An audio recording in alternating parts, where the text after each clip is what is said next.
Hi everyone, so today's video I'm super excited for because it's going to be my first impressions of the Anastasia Beverly Hills Riviera palette. If you're new to my channel, I'm sure a lot of you are here to see videos on the Riviera palette, and that's why you've found my channel. So if that's the reason, then welcome. My name's Debbie. In this video I'm going to show you the shades. I'm going to apply them on my eyes and do a simple eye look. I won't be doing swatches.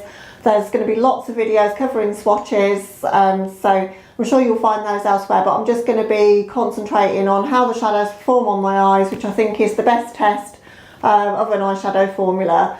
So if that sounds interesting to you, then please keep on watching. So here's the unit carton, cardboard, with the word Riviera embossed in gold, a little bit raised there. On the back of the carton you've got all of the ingredients for the shadows and the shade names there, or a picture of the palette, and how long it lasts for. So it lasts for 18 months, it's cruelty free like all Anastasia palettes are. And if I open that up, that's the palette inside. So it's like a canvasy sort of material on the outside of the palette, which I'm pleased to see them change away from the velvety packaging. Although I love it, my modern Renaissance palette is disgusting. It's gotten really dirty. I end up having to keep them in the boxes for that reason, to try and prevent that. Although I'm not sure if this is going to be that much better actually, because of how much white is on there. Like the spine is white there, and it being kind of a deck chair canvas kind of material. But it's nice to see them changing things up with the packaging on their palettes, and it really suits the aesthetic of the palette. The shades inside the palette there, try not to blind you with my camera. You've got a mirror as you usually do in Anastasia palettes there, and you've got a brush. I'm just going to pop the brush out. So here's the brush, you've got the blending side on that side, and you've got like a more detailed brush or lower lash line brush on that side. I do love the Anastasia brushes. I think they're some of the best ones to come free with palettes. They are actually usable, which a lot of brushes you get free in palettes really I'd just chuck out. So this one is a really good brush. It's the same as the ones in the other 6 palettes I think I have from Anastasia. So as I've got so many palettes from them, I have a lot of expectations from this one. I want it to live up to the quality of those, but also I'm super excited for the shades. So if I hold it up there, I think that might be the easiest way. So in this one you've got the shade Bahamas, which is the pink shade, and you've got the shade Can, which is the purple shade, and they're the shades that are really exciting to me to see, because Anastasia hasn't had anything like that in their palettes before. So to get those sort of shades in their formula would be great, if they perform, and we'll see, as well as their others do. So you have got neutrals in here, so you can do a lot of variety of looks. I like neutrals and colour. I think for the type of brand that Anastasia are, they're never going to come out with a palette that's a full rainbow of colours. So it's a step in the right direction for colourful lovers of makeup, and it makes it very versatile. So in the, I'm just going to hold it that way up, I think that'll be easy. So in the top row of shadows you've got all shimmer shades, apart from the white there, Sales, which is a white matte, which is great to see. They've never had in any of their other palettes a white matte shadow. Useful to have a white in a palette, so I'm appreciative of that. And then all of the others on that row are shimmers in all jewel tones, and some of the names of these, I'll give you the names there. So we've got Yacht, Seychelles, Palermo, Seaside, Inheritance is the yellow, and Mediterranean. And then on the bottom row, Estate, Cabana, Coastline, Bahamas, Monte Carlo, Can, and Palm. So super pretty colours.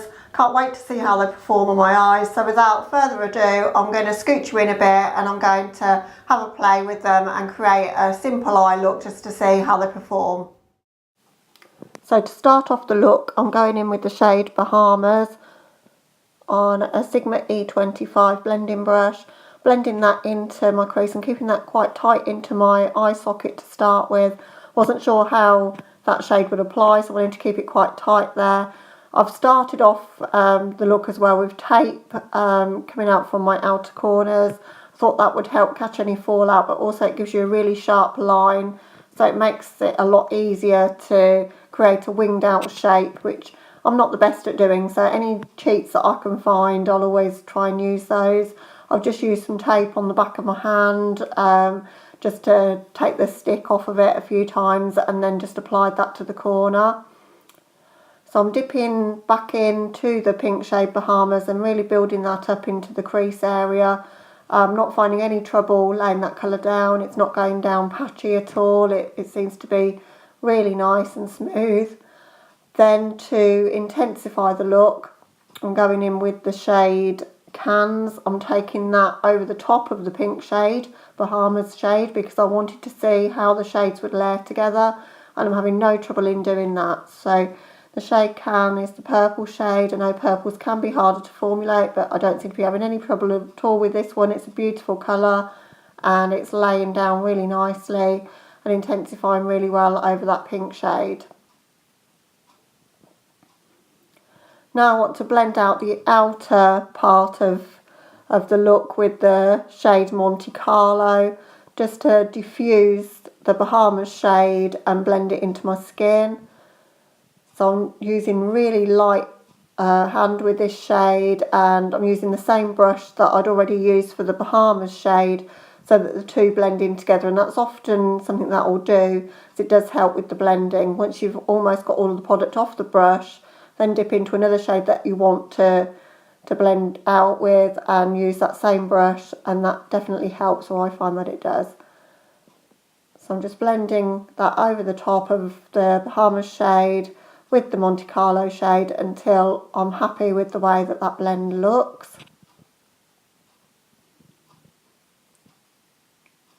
Then I'm going in with the Sails shade, which is the white in the palette.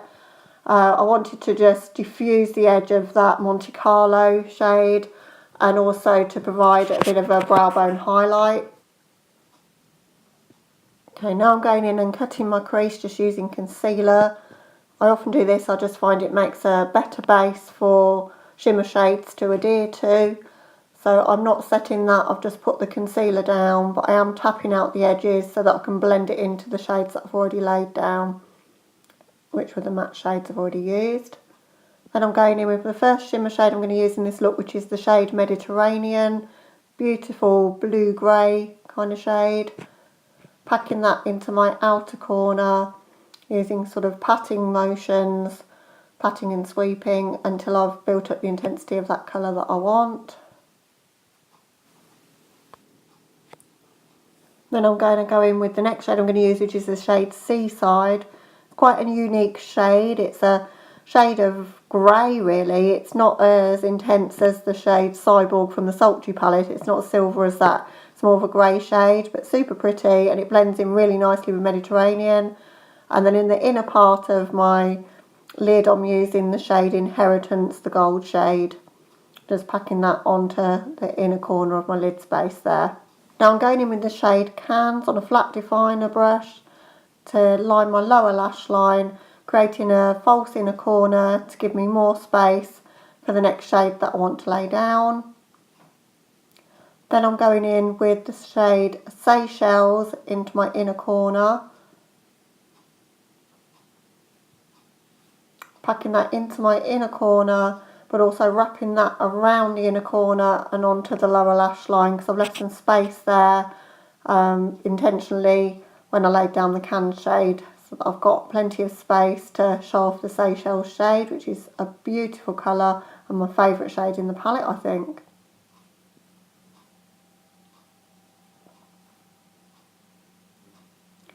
So once I'm happy with that, I'm removing the tape. So you can see I've got a nice sharp line there. But what I do need to do is blend out the Can shade that I laid down. So I'm taking a bit of the shade Bahamas to do that. And I'm just using a Spectrum A12 pencil brush and just sweeping that Bahamas shade underneath. I've only used a very tiny touch of that just to blend out. Off camera I've lined my waterline with the 24/7 Glide On eye pencil from Urban Decay in the shade Deep End, and then taking a fine eyeliner brush. This is the EO5 by Sigma and the shade Bahamas. I'm just tracing the outline of the cut crease where the Inheritance shade is and the Seaside shade, just to make that a bit more pronounced on the edge there. Then I'm going in with the Too Faced Better Than Sex mascara, applying a few coats to my upper lashes and a couple of coats to my lower lashes just to finish off the look. Okay guys, so here's the finished look. Bright and colourful, look a bit like a parrot right now I think, but I just wanted to try as many shades as possible on my eyes and see what I thought. The look with my Jeffree Star lip ammunition in the colour Popsicle Dream, because I thought it really went well, played off the purple colour from the palette, the shade Can in the palette. Just want to show you the level of kick up because I think that might be something that people are interested to see. So if we dip into the shade Bahamas there, and you can see, I don't know if you can see, but there's quite a lot of powder kick up when you dip into the pan. So just something to be aware of. It is the same as any other Anastasia palette. It's not the level of kick up that you get from the Subculture, but it is still there. So just worth bearing in mind. But absolutely love the shades. The shimmer shades glided on really easily. I didn't use any setting spray at all. I think I would have got them even more super foil, but I just wanted to see how the shadows perform without any help at all. Obviously when I cut my crease I did apply them over concealer, so they were applied on a wet base, but other than that I haven't enhanced them in any way.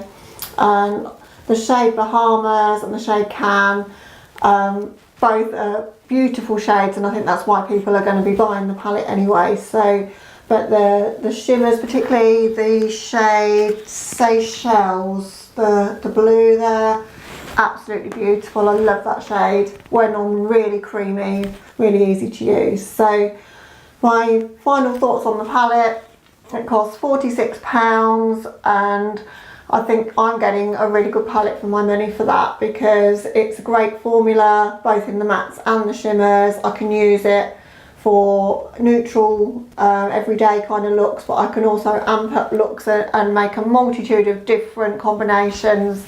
So it's going to be great fun to play with this one. Can't wait to use it more. So if you guys would like to see me use this palette more, please comment down below. Let me know if you'd like to see any more looks. I'd love to do it. But thank you so much for taking your time out of your day to watch my review. Hope to catch you in the next one. If you like what you've seen so far, I'd love it if you'd subscribe and be part of my little corner of the internet. I'm just starting my channel, so it'd be great to have you along for the ride. But until the next time, have a great day guys. Bye.